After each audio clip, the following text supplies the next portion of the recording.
Yo, Premier League is back with a bang.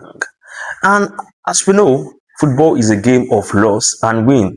Already, some clubs are already counting their losses, while some are winning. At least yesterday, Arsenal won their match against Coventry. It was a 3-0 game for Arsenal. That is what football is. You win some and you lose some. However, as the league is starting, there are some things that we need to know about the football games. Premier League has released some rules for the season. All right, and as football lovers, there are things that we need to know so that it won't be surprising to us when we see them happen on the field. There are about 10 of them, and we'll be looking at them in this video. Number one, injured players must now spend at least 1 minute out of the pitch. Initially, it used to be 30 seconds, but now you must spend at least 1 minute out of the pitch when you are injured. I think this is just to ensure that players are safe and then to ensure that their welfare is being put in real-time check.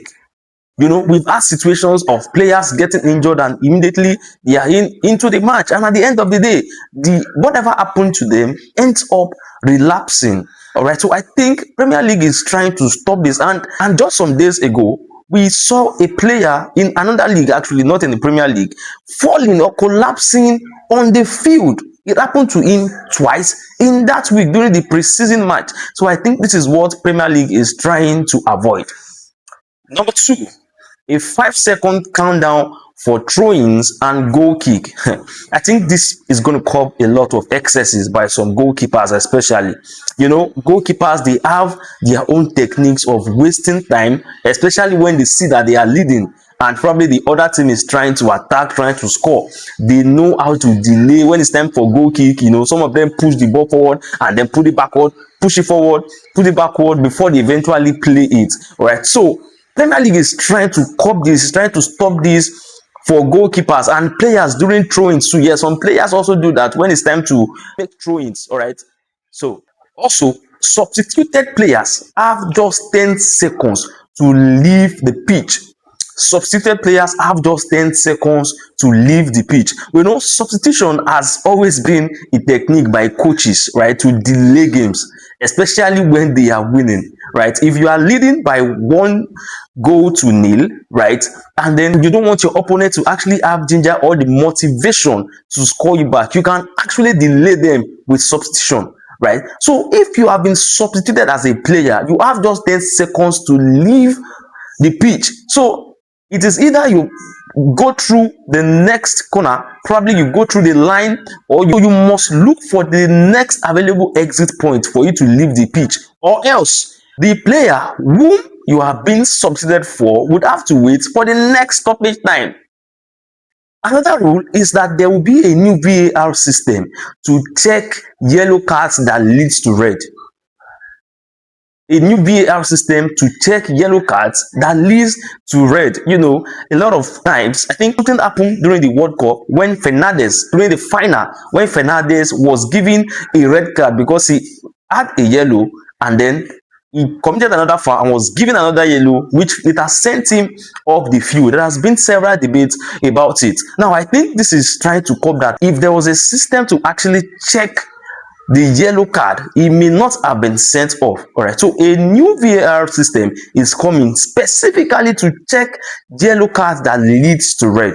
Wow. So a trial requiring managers to nominate an outfield player to leave the pitch for a minute whenever play is stopped for a goalkeeper injury.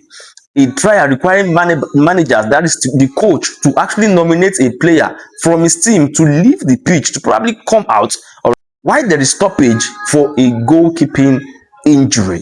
All right, I think also hydration breaks are stopped. Hydration breaks are stopped during the World Cup. You know, a lot of players actually complained about the hydration break. What is hydration break? Hydration breaks happens, I think, 5 minutes in the first half, 5 minutes in the second half. So during that time, the play is stopped. All right, the play is stopped. I think during the 25th minute, the hydration breaks coming. You know, you go to your corners, right, for 5 minutes. So after 5 minutes, you resume again. Some players actually complained about it, while some commended it. For example, I think Mbappe was heard saying that if his team was leading, right, and then there's an hydration break, he would actually love it because it would demotivate the other team. It will definitely reset them, right? But if his team was losing and then hydration break comes in, he would not be happy about it because it will definitely reduce their morale in the match. So hydration break is not coming in this Premier League season. So it is off. It was actually a new introduction to football during the World Cup, right? So I don't think any other league wants to adopt it because it actually slows down the spirit of football, the fighting spirit of football. There will not be VAR reviews for incorrectly awarded corners in this Premier League. Also, the red card protocol for players covering their mouth is not coming this Premier League season at all. You know, during the World Cup, I think that was actually a major thing. Sometimes when you cover your mouth while talking to a player, it seems like it is a kind of racist behavior. We remember when Cucurella actually covered his mouth while talking to Messi during the final, and Messi immediately called on VAR or the referee to send Cucurella out of the field because he covered his mouth. There's actually a rule that says that if you want to talk to your fellow player and then you cover your mouth, it is a straight red card. All right. But this season, it will not be coming. It will not be coming this season. So all players should kindly forget that.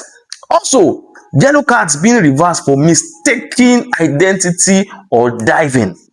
VAR can only correct who was booked, not the decision itself. So if a yellow card has been given to you because you dived, right, the decision cannot be changed by VAR. All right, but it can only be changed when probably you were not the one that was supposed to be good, probably to another player. Then that is when VAR would come in this season. All right. So what do you think about these rules? Do you think they would help to promote football, or do you think they would further damage football? Let us know what you think in the comment section, and don't forget to like, subscribe, and share our videos. Thank you.